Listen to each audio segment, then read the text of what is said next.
One day I'm gonna be everything I wanna be. I don't let it get the most of me. One day I'm gonna be free. I wanna be everything I'm gonna be. My future right in front of me. One day I'm gonna be free. I wanna be free. Then let me be free. One day I'm gonna be free. Mentally and physically, emotionally and spiritually. Yeah. One day I'm gonna be free. I'm standing at the crossroads. I'm feeling like a lost soul. Don't know where I wanna go, but all I know is I wanna be free. They're telling me to let it be, but that just ain't in me, no. Jealousy and envy, but all I see is I wanna be free. See everything I wanna be, exactly what I'm gonna be. Don't let it get the most of me. Eventually, I'm gonna be free. See everything I wanna be, exactly what I'm gonna be. Yeah. One day I'm gonna be free. I'm gonna be free. Let me be free. One day I'm gonna be free. Mentally and physically, emotionally and spiritually. Yeah. One day I'm gonna be free. I told them take their aim off me. Stop trying to get a name off me. If they would just let me be, I'm gonna be free. I told them take them chains off me and throw away the locks and keys. If they would just let me be, eventually I'm gonna be free. Free. They're back.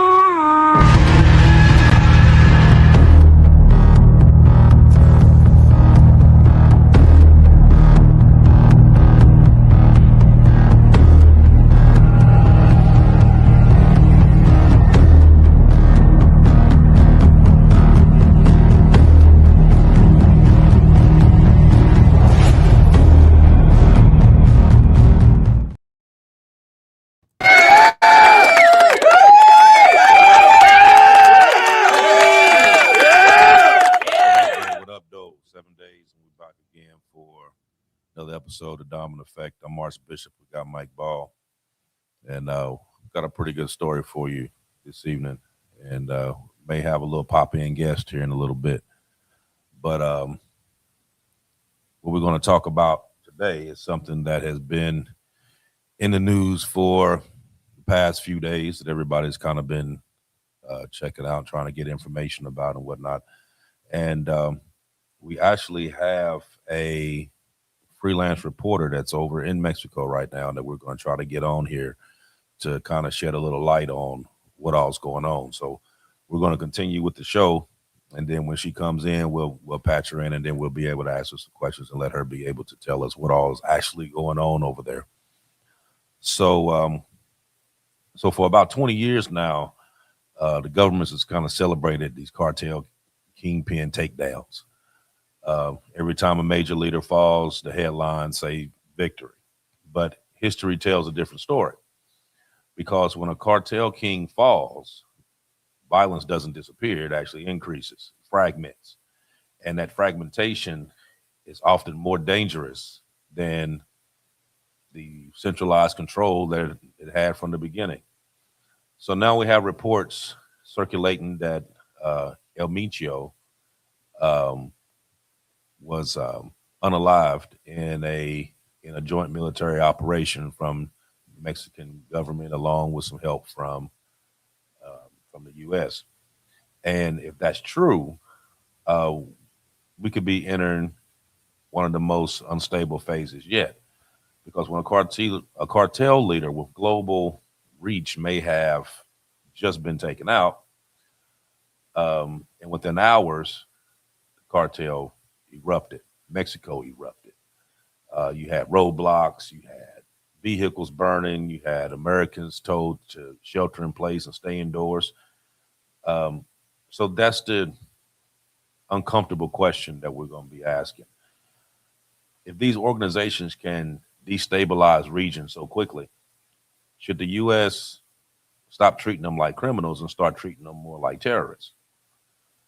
So this is what we're going to jump into today.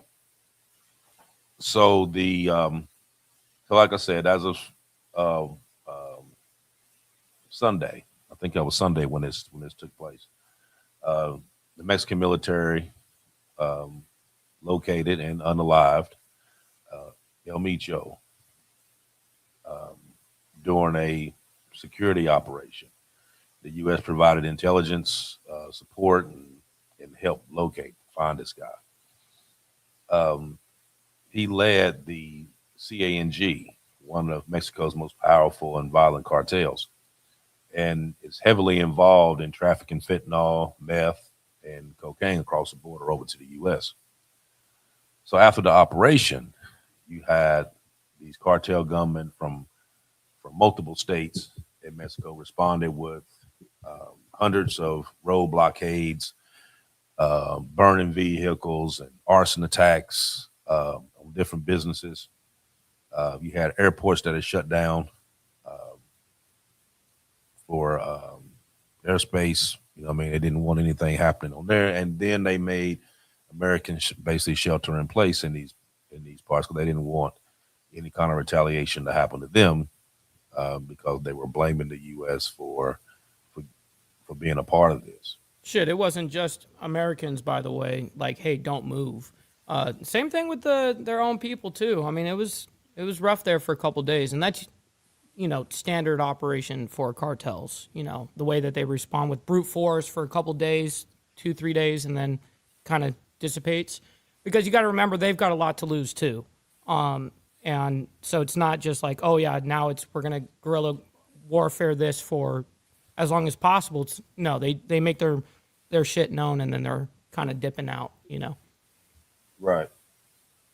So the reports indicated that this had took place, and then later on, at first they were saying that it wasn't confirmed, and then here recently it said that it was absolutely confirmed that it was him. And then shortly after that is where all uh, these different attacks started going on with the burning down the buildings and all this stuff. Now it was reported that no Americans was harmed during this time, even uh, even though they had everybody kind of shelter in place. I had seen a podcast this morning where there was a female there. She was in Guadalajara, and she had the shelter in place. And her father, which I don't know who her dad was, but he sent a he sent armed guards there from the U.S. Sent them there to get his daughter and bring her back. Nice little escort Yeah, mission to go save. right. She ended up making it back to. She was from Dallas, Texas. She ended up making it back this morning, but yeah, I don't know who her father was and what connections he had, but he made sure he got his baby up out of there. Hell, if you got money, man, you can pretty much do what you want, and connections, of course. Right, right. Now with the uh, CJNG, that's the cartel that he was a part of. The It new generation, yeah. right. It emerged back around 2010. Um, So unlike these other cartels, this particular cartel built their power very quickly through like aggressive um, territorial expansions, public displays of force, rapid militarization, and it had several diversified um revenue streams because they were doing fentanyl, they were doing coke, they were doing weapons. You know, what I mean, the list went on as to how they were able to supply this And you particular got to cartel. think about how he got into being the leader. It stemmed from him getting deported out of the United States. He got deported. He was here illegally, got deported, went down back to.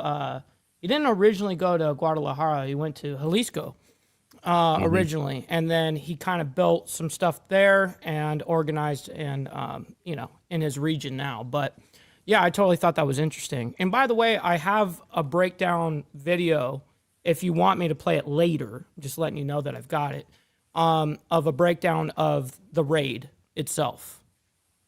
Go ahead if you have it. If you have Yeah, it, pull it up. I got it. Okay, so here it is.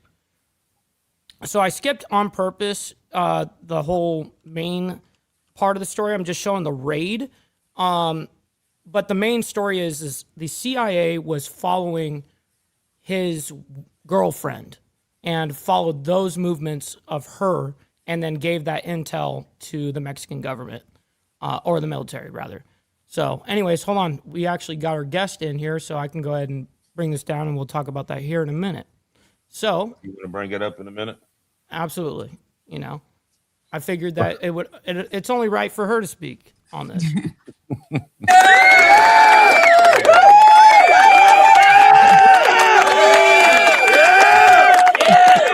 Well, thank you for joining us. We know that you've been very busy. You got interviews after interviews, so I greatly appreciate you being on here tonight. But just for the record, just tell everybody who you are and kind of let them know what all's really going on over there. All right. Thank you for having me on. My name is Andalusia K. Soloff. So on socials, Andalalucha or Andalucha.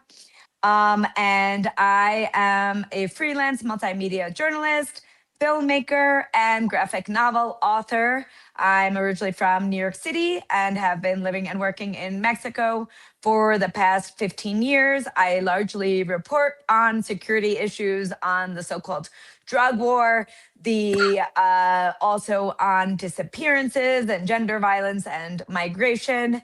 And on top of that, I am a long distance biker, which also lets me get to know a lot of the country. And probably throughout the interview, we will hear how this related to what I was doing on Sunday and was affected by what was going on.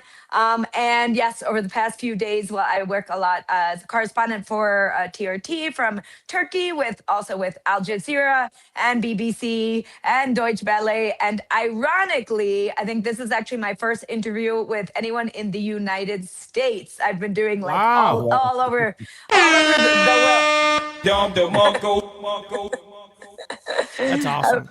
So I guess that's what we got for you right now. Well, I appreciate it.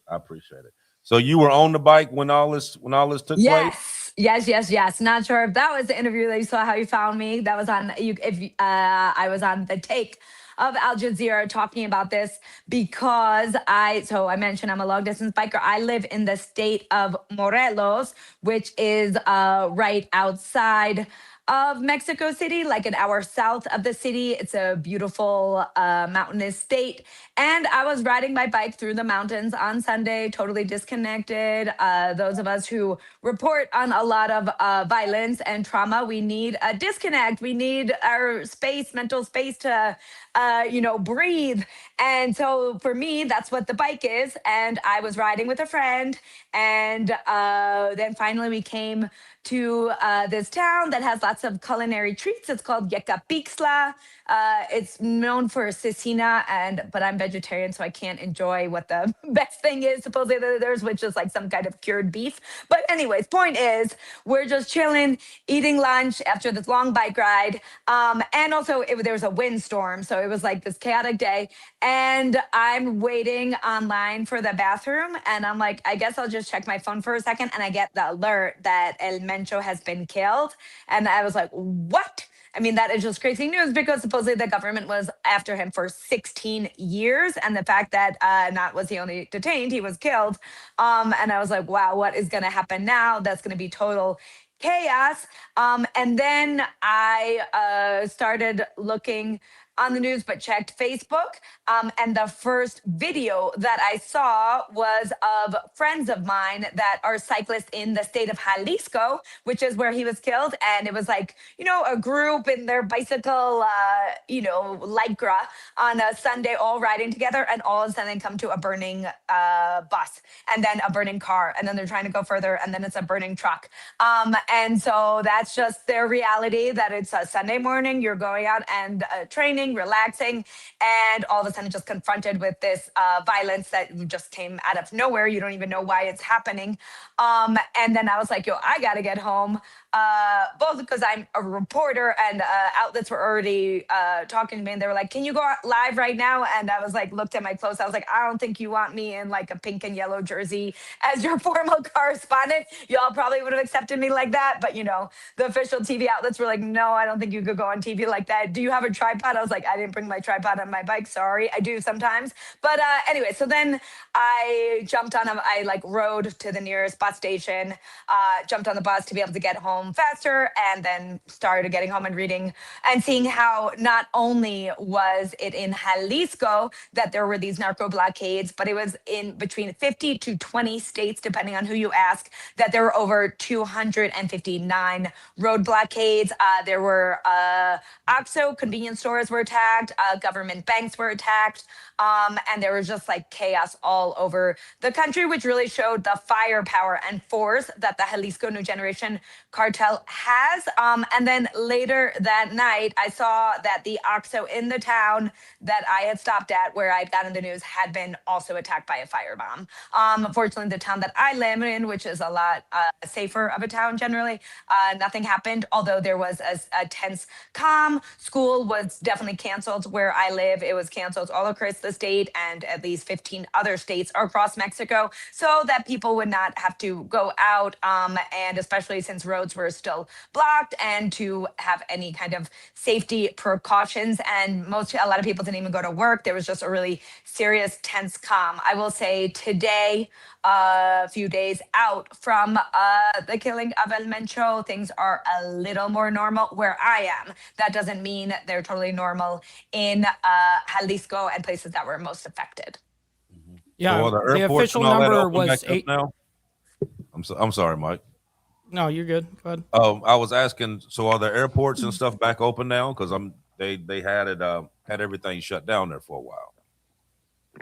Yes, there were many flights that were canceled on the first day, and then of course, when flights are canceled, everything gets backed up. And there was disinformation that got out about the airport in Guadalajara being attacked by the cartel, which did not actually happen, but there was widespread panic and people running and Right. like sharing videos where it seemed like they were being attacked. But if you watch videos, there's like, you don't see any gunmen. And then You don't hear any gunshots, right? yeah, it's just, it was just a panic. And then also there were artificial intelligence generated images of that there was a plane that was on fire. That was not true. And then also people saying like that the airport had totally been taken under control. It's true that the airports were closed for a bit, but and airports have been taken over before. That would not be unheard of. It just that Right. was not the case this Sunday.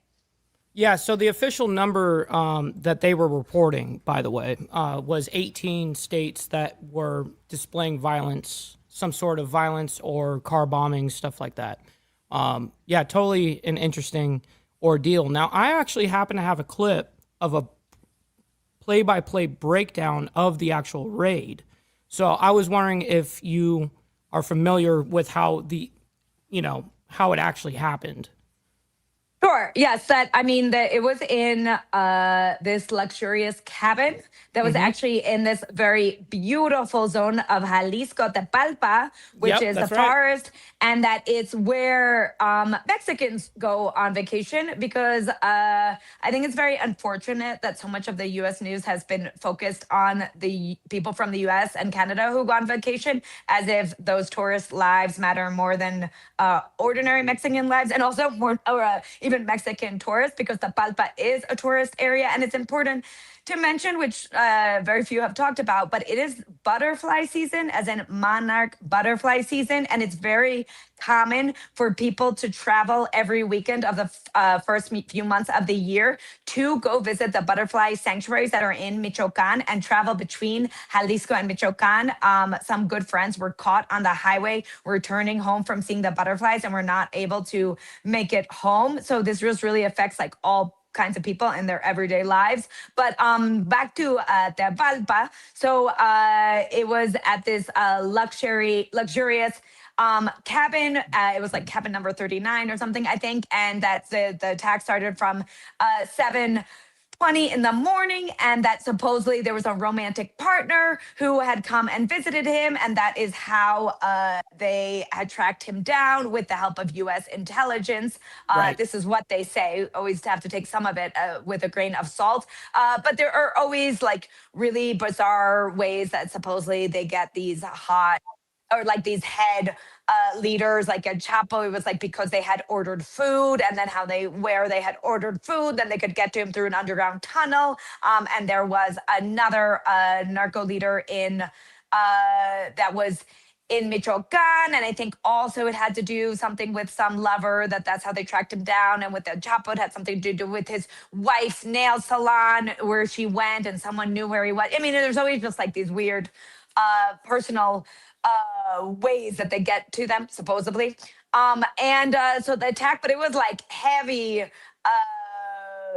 artillery, with helicopters and tanks and or armored vehicles of the army. And according to the Mexican government and the U.S. government, that everyone on the ground were Mexican troops, Mexican special forces, that there were not any U.S. troops involved, and that they were supposedly only involved with the intelligence aspect of the operation. And then also this involved that supposedly close to 30 members of the cartel were killed, and also 30 members of the Mexican security forces were killed, and that El Mencho tried to get away, and that many of his hitmen also tried to get away, but then they were apprehended, and that according to the Mexican government accounts, that he was then on the plane that was going to be taking him to Mexico City when him and two other of high ups in the cartel were killed or died from their injuries.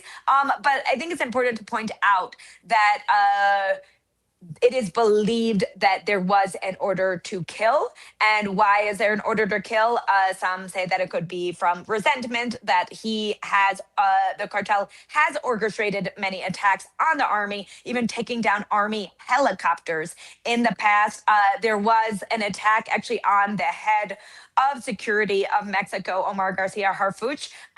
Their hitmen tried to kill him in Mexico City, which is usually not very common, but on a major road in like a luxurious area of Mexico City a few years back. And I think they did kill one of his bodyguards, but he was not hurt. But so there really was a lot of venom of the government towards him. But besides perhaps this, wanting to get back at him, it's believed, and I recommend that people check out the work of Yon Grillo, who's a wonderful journalist in Mexico who reports on drug trafficking and weapons trafficking. And he said that why would they kill him? because the government doesn't want him participating in a trial where he can talk about all the connections that he had with Mexican politicians, with Mexican security forces, and in all the states that the cartel operated that allowed them not only to operate, but to have so much power and go way beyond drug trafficking, go into illegal fuel theft, and also into mining and illegal natural resource extraction, into real estate schemes, into migrant trafficking, into money laundering, and just so many different criminal schemes. The cartel goes way beyond drug trafficking. Right. And so, real quick, I'm going to show you right now what they're showing a breakdown of. Now, I follow a certain YouTube channel that has done all type of military movements, whether it was, Maduro, for instance, or how we did with Iran and that whole operation, Midnight Hammer, or whatever they called it. I follow this channel for this reason. And so I'm going to show you what they're reporting right now. Picturesque mountain resort town about 80 the actual raid itself, not all the intel leading up to it. I'm just showing the actual raid itself. miles outside of Guadalajara. On Saturday, Guadalajara. February 21st, 2026, the girlfriend arrived at the compound. Mexican military commanders had eyes on the target, but they didn't rush in. They played the waiting game. They held their positions, watching silently until she safely departed the property later that day. Her departure confirmed what they needed to know. El Mencho and his heavily armed security detail were still inside. To pull this off, the military had to maintain absolute secrecy. In the early, pitch-black hours of Sunday, February 22nd, the trap was sprung. The moment they breached the perimeter, all hell broke loose. The cjng didn't just have standard rifles. The compound was a fortress defended by armored vehicles and military-grade rocket launchers specifically designed to blast military helicopters out of the sky. When the Mexican Army Special Forces breached the perimeter, a fierce, sustained firefight erupted. The air was instantly thick with the deafening roar of 50-caliber machine guns and the shattering blasts of rocket-propelled grenades. 4 cartel members forming the inner security ring were killed instantly in the courtyard. 3 Mexican Special Forces soldiers were severely wounded as they pushed through the barrage. As his defenses collapsed, the 59-year-old kingpin attempted to retreat. But where was he during the raid? Tactical reports place El Mencho in the west wing of the safe house, a fortified section of the compound likely intended to shield him or provide access to an escape route while his guards held off the assault. But the military's push was too fast and too overwhelming. Amidst the chaotic crossfire, Mexican Special Forces laid down heavy suppressing fire using their standard-issue FX-05 5.5 6mm assault rifles. High-velocity rounds tore through the reinforced doors and drywall of the west corridor. Caught in the fatal funnel of the hallway, the kingpin was hit. Struck multiple times in the torso by the 5.5 6mm rounds, El Mencho collapsed onto the floor of the west wing. Critically wounded and bleeding heavily, his remaining security detail was neutralized. We also made a deep dive into the sea, air, and land components of the nuclear triad. So subscribe for more videos to not miss a beat. That's it. Just wanted to show the actual raid itself, what they're reporting on their reports and all that stuff. And I specifically watch them because I have been following them for actually a year plus now for all the different military movements and big operation raids and stuff. And it's always been what I have found in time as well, because I follow up on these kind of things, of course, that it was accurately reported. Yeah, that has a lot of details I had not heard before. I wonder where they all come from, but we'll give the benefit of the doubt that that is how. I mean, I think largely that it's as time goes on, as then we know. Granted, some I of haven't. things, right? Yeah. Granted, I'm not saying that this is 100% fact. Yeah, I'm not saying it's 100% fact. So I'm just saying what they're reporting. Right. Yeah, no, I mean, I think it's like surreal to think colleagues of mine, there are many brave journalists that are colleagues of mine that are out in Jalisco reporting. And a friend just sent me a video they did today. And they let them all have like full access inside, you know, where they are. And it was like, oh, this is what he was eating. He eats lots of fruits and vegetables because he has a kidney problem. And here's his kidney medicine. And here the beds are unmade because the raid was so early. And, you know, so they show all this like after the facts. And then of course, like, oh, and there's a shrine to the Virgen de Guadalupe and, you know, other, and here's a letter from whoever. But I mean, I do wonder if that, I think what was interesting in that video is like how they make it seem as like that he was almost at like an Airbnb, you know, like they were just like, hey, let's rent this place. So And then, no, by the right, way, in that whole thing, Yeah. I only gave you guys like what 3-4 minutes or whatever. Yeah. That was like a 20-minute video, and they Oh, okay. explained that whole thing, that this was their shit, this is their compound, like, and this is a big ass cabin that's Right. in there, that's beautiful, that's all set up and decked out, and yeah, it's their shit. Right. No, I mean, that's why I was like, it seems really weird that they could just rent an air. Like, it doesn't make sense that they would just go and rent literally an Airbnb because, Yeah, no, like, no, that's obviously, right. So I don't think that was like one of the things that was circulating. I think perhaps there are other houses in that region, you know, that are very similar that are on well, Airbnb. what I'm going right? to do Yeah. is when we get off the show, I'll send you that link. video. Oh, yeah. Right. And it explains the whole thing and how it's actually tied to them. Right. I mean, that is what would make the most sense Yes, because they're, I mean, it's a safe house. Right. If you actually. have been on the run for 16 years, you are good at being on the run. And that man was real good at it. So Oh that yeah, is like, no, yeah. he became an ace. I mean, that's why he never, in the rare times that he would leave out in public, Yeah. he was heavily, I mean, Protected. Yeah. Right. He was a very like never, you know, a very non-public figure. Totally. Yeah, when you was talking earlier, you said that he was supposed to go to court to talk about some of this other stuff that he was involved in, that he was able to do. So do you think that this was more along the lines of they wasn't after him based on what he was doing, they was after him based on what he could possibly tell? No, I think they were. I mean, I think we cannot look at this raid without looking at it in the context of Mexico-US relationships, the upcoming World Cup in Mexico, in the state of Jalisco, in Guadalajara, on the road where many of these attacks took place, where cars and buses were being burned that lead up to where the stadium is.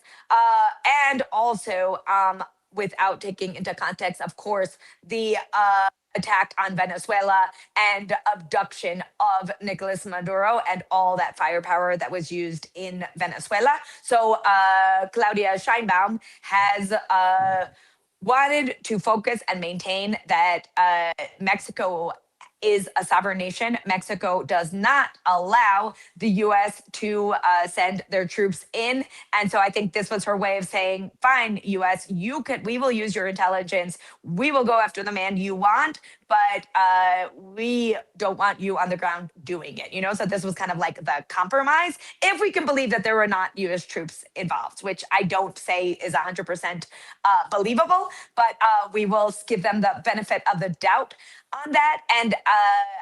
And Mexico did want to go after him. The U.S. did declare him FTO, a foreign terrorist organization. I just don't think that necessarily this would have been the moment that what Mexico would have done it if the U.S. was not putting on so much pressure.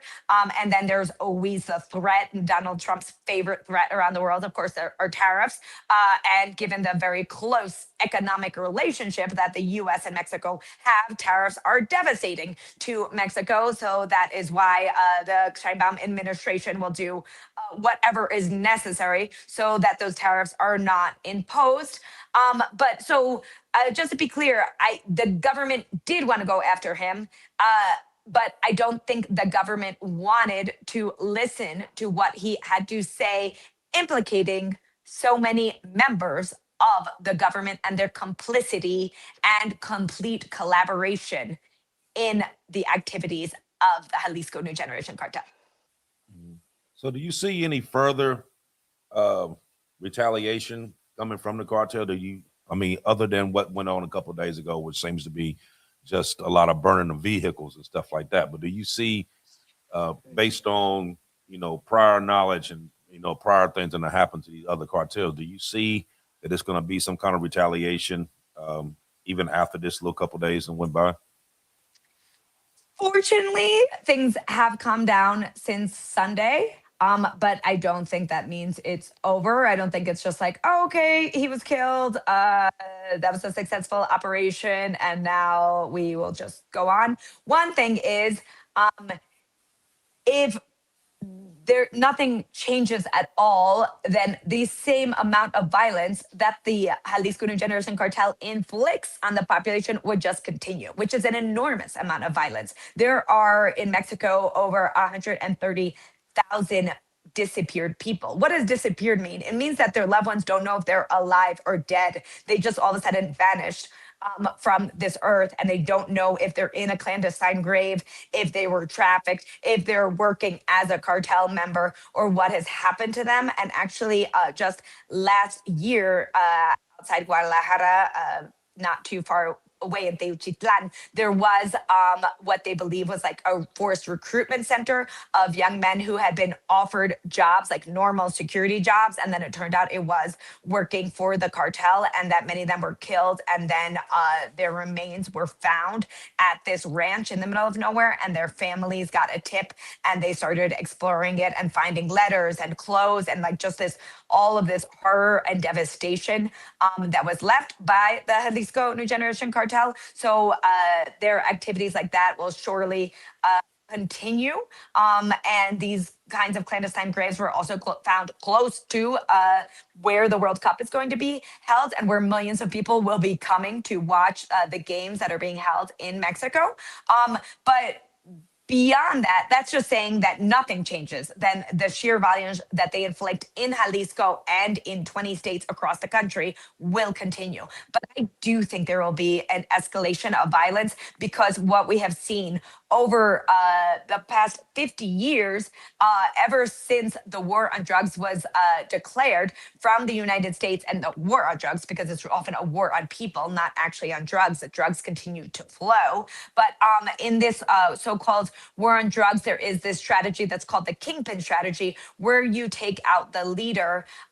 But then, of course, there is a fight for who will take power, and that often causes factions to divide and enter into more violence. And we have seen that repeatedly. So where I am in the state of Morelos, this is when the war on drugs was declared in 2006 with the administration of Felipe Calderon. And this is where there was the first big hit on a kingpin, which was Arturo Beltran Leva, who was killed in a shootout for 2 hours in 2009 in Morelos, very close to where I live. And that was, I didn't live here at the time, but friends who did tell me how then there was really a lot more violence following his murder. And then that was impacted in the state of Morelos and the state of Guerrero, which is one of Mexico's most dangerous states. And there was a splintering of the cartel into Los Guerreros Unidos, Los Ardillos, Los Rojos, and all of those groups are what involved in heroin trafficking, involved in fentanyl trafficking, and also the groups that were involved in the disappearance of 43 students from the Ayotzinapa school, who 12 years later, their parents are still looking for them and they don't know where they are. I wrote a book about this and have written extensively about these students. The book is in Spanish called Vivos se les llevaron, or in English, Taken Alive. And it's a graphic novel about the disappearance and how this affects their families who are searching for them, and then bringing it more up to date, as this is an example of almost 2 decades ago. Recently, we have seen in Sinaloa, with the other strongest cartel in Mexico, which is the Sinaloa cartel, that there was a full splintering when Mayo Zambada was taken to the United States. And it was he was traitor by the other members of the Sinaloa cartel, and betrayed. That was the word I was looking for. I couldn't think of it in English. And so that there was a splintering of the cartel. And with a year and a half later, Sinaloa has just seen unprecedented levels of shootouts, of violence, of road blockades, of disappearances. And that all came after the arrest of Mayo Zambado, who is now in the US and who was a leader of the Sinaloa cartel. No. Now, I was going to ask you about that kingpin strategy because, historically it was supposed to be set up to eliminate the cartels, but it never did that. It actually kind of just reshaped them. Now, being the fact that El Mencho is now unalive, do you think that it would be a reshaping based on his territories where these other cartels are coming in? Or, I know that a lot of these cartels are well organized, they're well structured as to a successor or whatever, but would there actually kind of be a power struggle there for a minute? I personally think, and I would like to say I'm not a full expert on cartels. I am, I do report a lot on security issues. But as far as cartel infrastructure, I'm not the best expert. But I do think that the Jalisco cartel has so much power that it will be hard in the states that they dominate for other cartels to take over. I don't think necessarily that will happen, but many are saying that there is not a clear successor to him, that there were I haven't found the names. I'm not sure if it has come out or not, or been confirmed who were the other members of the cartel that were killed alongside with him that were, other head honchos. I did hear that one of them was like El Sapo, like a frog is the name, but no, I can't remember his name exactly. But that they were one that was actually involved in this real estate timeshare scam that was just busted last week involving U.S. Retirees that were buying like false timeshares, and it was a multi-million-dollar scam. I heard that he was one of the people killed, but that it was not confirmed. But it's we will just see perhaps there could be a division within the same cartel, and there would be fighting within the same Jalisco cartel, and that there could be then factions, because El Mencho actually comes from a different cartel, which was the Milenio cartel, which then in 2010 divided, and that is where then the Jalisco New Generation cartel, it was the same with the Zetas, like many other cartels come from divisions of other cartels, and then often there is more violence when they are vying for power. So we will just see what happens. I am at least positive that it is positive to see that today Mexico was somewhat returning to normalcy, but I think it is a constant tense calm, and you can't call it normal when people are still scared that at any point in your life, you could be driving down the road, you could be riding on a bus, you could be riding your bicycle, and all of a sudden there's burning truck in front of you, and there's masked men who just set it on fire, and you don't know what could happen to you. So like any sense of security that people have has largely vanished, because that could all change within a matter of seconds. Mm-hmm. So, here recently, the Trump administration listed all the cartels as being designated as terrorists. And we also know that the president of Mexico, strongly resists any kind of foreign military intervention dealing with the cartels or anything like that. Do you think that if, let's say, for instance, that the actual violence does increase, or let's say that a couple of Americans or whatever end up getting hurt in Mexico, do you think that it would be something that the administration here would actually come into play, even though the president doesn't want that to go on? I don't think so as of now. I think that the U.S. can settle for just being behind the scenes, and I I think often I mention, there's so much obsession with watching TV series like Narcos, and that my personal criticism of Narcos is that it really glorifies the life of Narcos and makes it seem just like everything's like really fun and perfect and glamorous being a narco, which makes more people want to be involved in that world. And it really, I think, does not show enough about the victims of those violence. But the other side of the Narcos shows is that it shows a lot about the U.S. intelligence. That we see the death of Camarena, who was working for the DEA in the U.S. in Mexico, and was killed, and that did happen. And the DEA and the CIA have been working in Mexico for over 50 years and will continue to work in Mexico. So I think as far as if the Mexican government continues to carry out these kinds of operations with the help of U.S. intelligence, I do see it unlikely right now that there would be a U.S. attack. There were also recently there was a U.S. warplane that did arrive in a city outside Mexico City in Toluca, and people were really concerned, saying, "What is this happening? And why are the troops arriving?" And then the government clarified that it was because they were coming to train special forces. So I think it's a matter of that. The Sheinbaum government is doing everything possible to keep U.S. boots off the ground, but yes, allowing the U.S. to be involved in many other ways. Mm-hmm.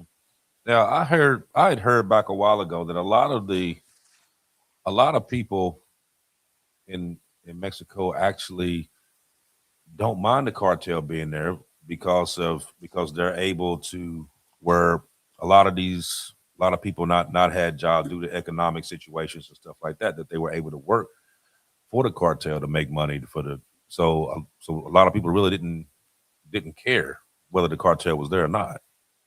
Is that true? I mean, I think it's slightly more complicated than that. I mean, there are studies that have been done about like what percentage of people in Mexico are related to drug trafficking, be it like in money laundering or in even like preparing food for them or in just working Business. distributing. I mean, it's like and the drug cartels work as they are multinational corporations with very involved structures of all. Also, I mean, even just they work also as paramilitary organizations, which means that who makes the technology that they have, who operates, who is making these AI images that show a plane on fire. Like there's all kinds of different work that you could do for the cartels. And so, yes, there is an illicit underground clandestine economy that operates very well in Mexico, that where some people could say that, okay, well, I'm just glad I have work. I think that is much more we've seen with El Chapo and with the Sinaloa cartel, because he is akin to what we saw with Pablo Escobar in Colombia, where he was like the people's man, or still is, I mean, he's still alive. Escobar is not, but like where he would give out, the Sinaloa cartel does events like on Three Kings Day, which is somewhat like more like Christmas in Mexico, where gifts are given out. Like the cartel will, convoke people in a small town and they will give out presents, or they will organize free concerts. And so those are all the things that win over the hearts and minds of the population. But I do say in general, especially with the Jalisco cartel, that there is not a lot of sympathy. That yes, there are many people that are in the rank and file working for them, but I'd say in general, they are very unpopular all across the country, because places that used to be like very chill, or at least not have high levels of violence, like the beautiful state of Chiapas, which is in southern Mexico on the border with Guatemala, has become a nightmare in many towns, and hundreds of people have been displaced because of the presence of Jalisco New Generation cartel. So I don't think it's that people don't care that they exist.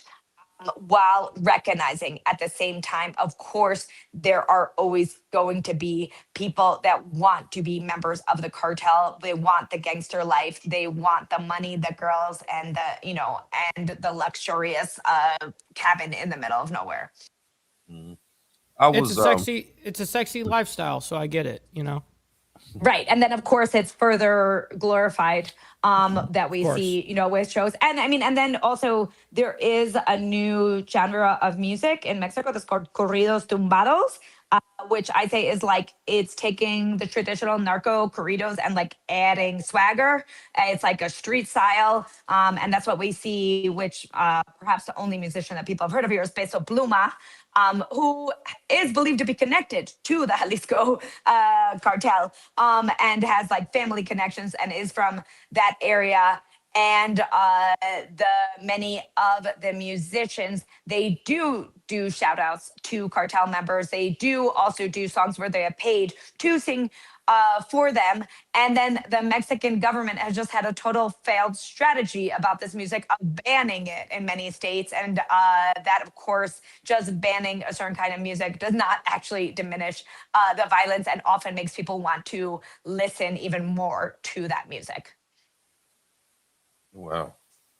Now I had seen a report today where they were talking about a lot of the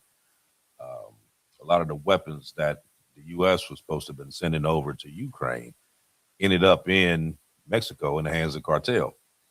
And they were talking about how you had the U.S. that was going to Mexico training special forces, but you had other countries that was coming into Mexico that was actually training cartel members. Do you have you seen any? Have you heard about that? I didn't hear what you're mentioning about Ukraine. I did not hear about that, but I do know that recently, I think it was in Missouri, there was a weapons manufacturer that was making 50 caliber bullets, and that there's no use, no one needs to buy those in the US. And so largely all of the purchases were to traffic them to Mexico. And it is believed that 70 to 90% of the weapons that the cartels use in Mexico were illegally trafficked from the US. And so here is when there is this false rhetoric where the US says they want to attack Mexico, they want to crack down on the cartels, but the Mexican government actually sued weapons manufacturers in the US. They sued Smith and Wesson, and they sued a few other manufacturers in Arizona. And one of the lawsuits the US completely threw out and said that it had no basis for legal intervention.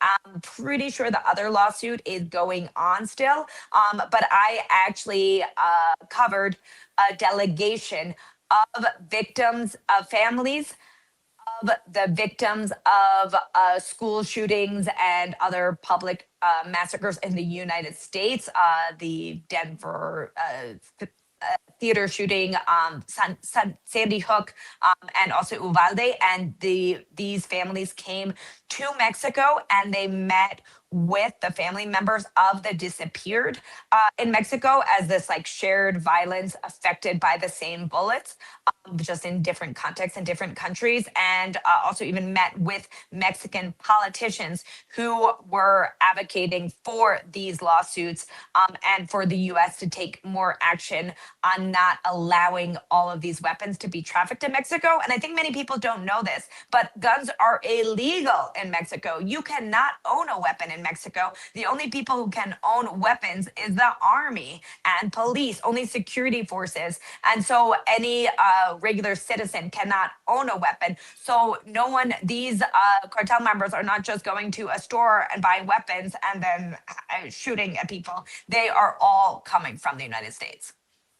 Oh wow, 100,000%. I mean, we're the biggest manufacturer in the world, and you guys are our neighbors. So of course, the cartel's got money too. I mean, do you know that El Mencho, he was in charge of $20 billion. I mean, that's a humongous operation that's being reported. $20 billion. Correct. That's a huge, I mean, they have a lot to lose as well in all grand scheme of things. That's a lot of money, a lot of resources.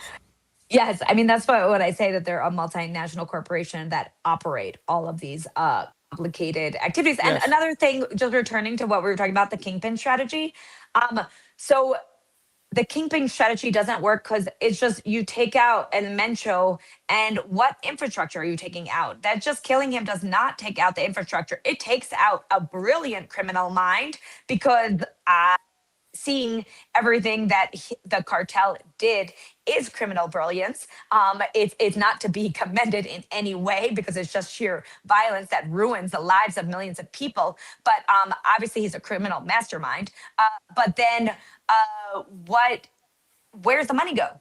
There's incredible money laundering happening. I'm sure both of you and many of your viewers at some point were fans of The Wire, where it was always like follow the money, and that doesn't happen here. There are not following the money. They're not seeing all of the legal financial institutions and U.S. banks and Mexican banks and companies that launder the money. I was listening to an interview with a Mexican academic the other day who was just talking about how where have countries been successful in cracking down on criminal organizations, even like in Italy, and I think a few other places in Europe and in Colombia. It's because they track the money, that you can't just take out these kingpins and think that the country will get safer. Hmm. Yeah, I was just thinking about all that in general. You kind of think like if you remove the leaders, then you produce fragmentation. If you how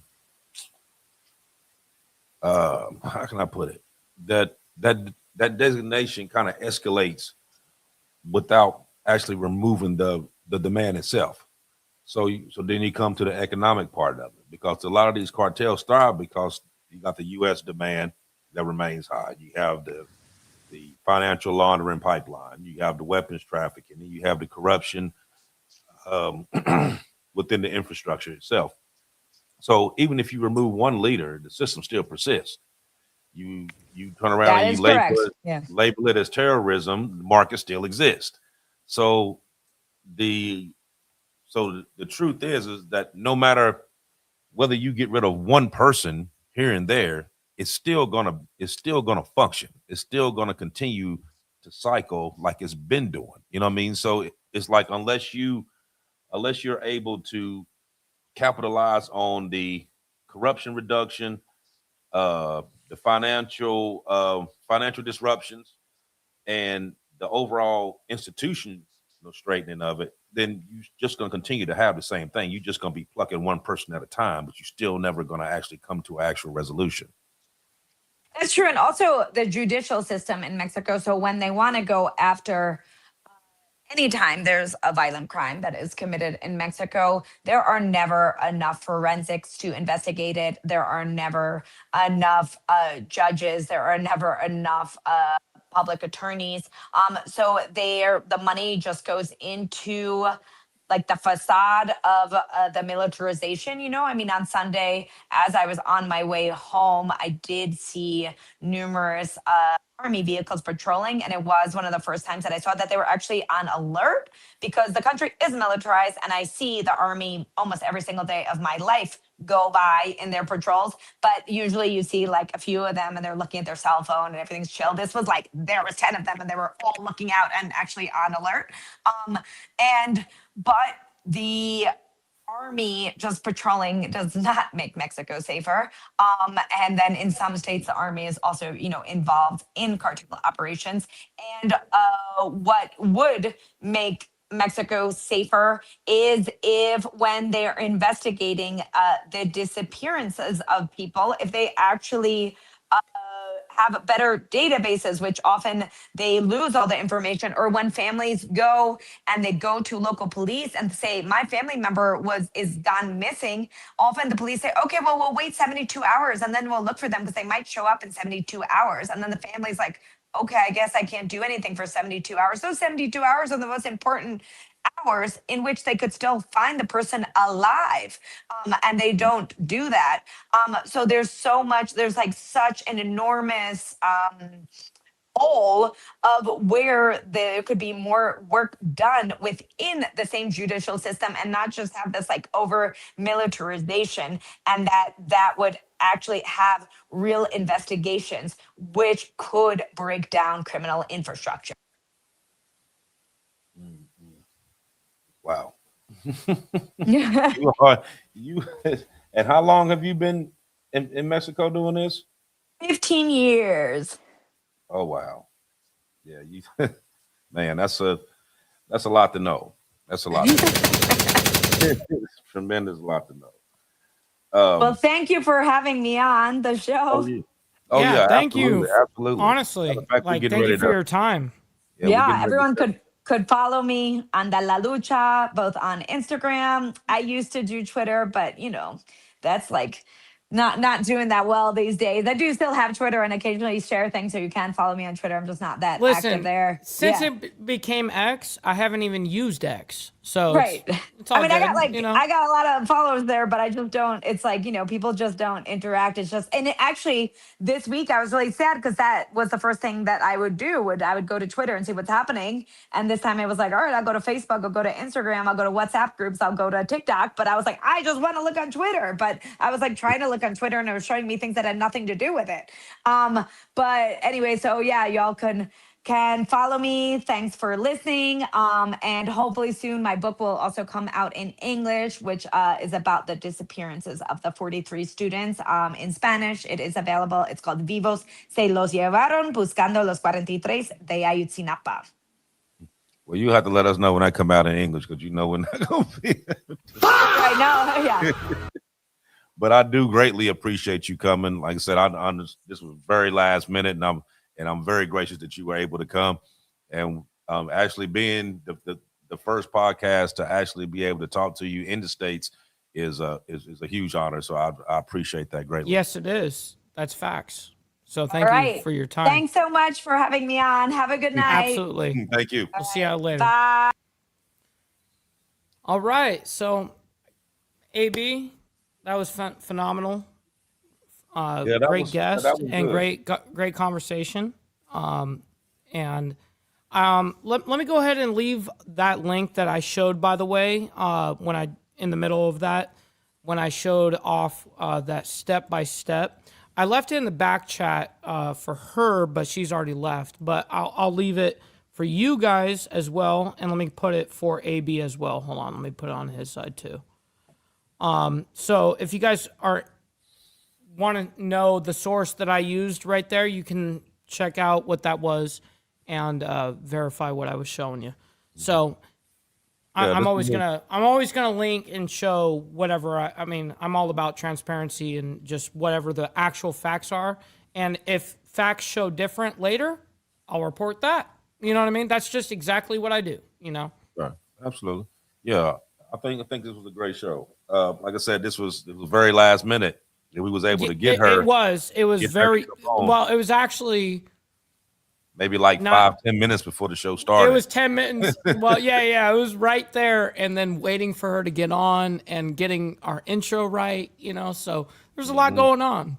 Yeah, because I had another person that I had reached out to this morning that was also in Mexico, and they were able to make it back. So how you making contacts with these international women? People that was contacting me that was letting me know. Cool. That's cool. So, what's cool is doing what we do on here. We have this insane kind of power that we don't even really think about in the aspect of like community and people that care and want truth to come out or whatever the case is. And so they'll be like, hey, look, I've got a connection to this. I can make this happen. And people make shit happen behind the scenes. You guys in the chat are fucking amazing. There's a lot of people that really set not only AB and myself up, but myself on my show. I mean, it's just the way this works. And it's amazing how that happens. My direct message list on my social medias is insane. You know what I mean? Humbly speaking, I'm just saying it's like, wow, there is so many people that are like, look, I've got this source and I've got this that want to help. It's truly an honor. Oh yeah, doing what we do. Absolutely. Yeah, I appreciate it. Like I said, I get text messages and emails and stuff all the time with people giving information or sending videos and stuff like that. It's yeah, it's very much appreciated. A lot of the stuff I try to use. People make videos for you. They start making music for you, and I mean, there's just so many levels. I mean, graphics. Yeah, it's a lot that. Yeah, it's a lot. There's so many layers to this shit that people don't understand. It's not just the guy on the camera, you know. Absolutely. It's all of you guys that make this shit happen. So thank you guys for being here, and make sure you guys hit that like button, by the way, and double tap that screen if you're on the vertical side on both sides. Listen, if you're on my side of the equation, make sure you guys go over to the Archbishop on his side, subscribe, hit that like button as well over there. This is what we do, man. How long have we been doing this together, AB? A little over 2 years now. Wow. Okay. I couldn't remember if we were just coming up on 2 or if we were past 2. Yeah. We actually passed 2 December 27th. Wow. Made 2 years. Wow. So we started that shit fucking 2 days after Christmas? Yeah. Dude, we're savages. You know what I mean? It just Yeah, so it's been pumping ever since. Like I said, there's a lot of stuff that comes involved with this. I mean, a lot of people think that you just jump on here and you just get hell no. There's so many layers. You got to find the story. You got to research the story. You got to find all the information out because you want to make sure what's true, what's false, what's AI driven, what's totally. You know, and be able. You have to decipher bullshit, which is 99% of information is bullshit. You know, so you have to decipher what the 1% of the actual facts of what's happening here. It's really difficult, you know. So, but we do a good job doing this shit. I mean, historically, look back on all of our timelines of when we're speaking, timestamps, and all that shit. It'll show that what we were talking about at that very moment, it rang true. Absolutely. And a lot of the stuff that we talk about, we've talked about, you know, months ahead of time. And when it did come up, we sitting there like, yes, dude, we were the first people. We were the very first people. I can tell you. I mean, aside from, I don't even think that independent journalists were on our level of the Restrict Act, Petrodollar Restrict Act. We were, I think, the very first people talking about it. You know, and it shows the timestamps of that shit, which is so cool about doing what we do because you can fact check that shit. You know what I mean? It's awesome. Absolutely. It's awesome doing what we do. So, yeah. So we're going to thank everybody once again for coming out.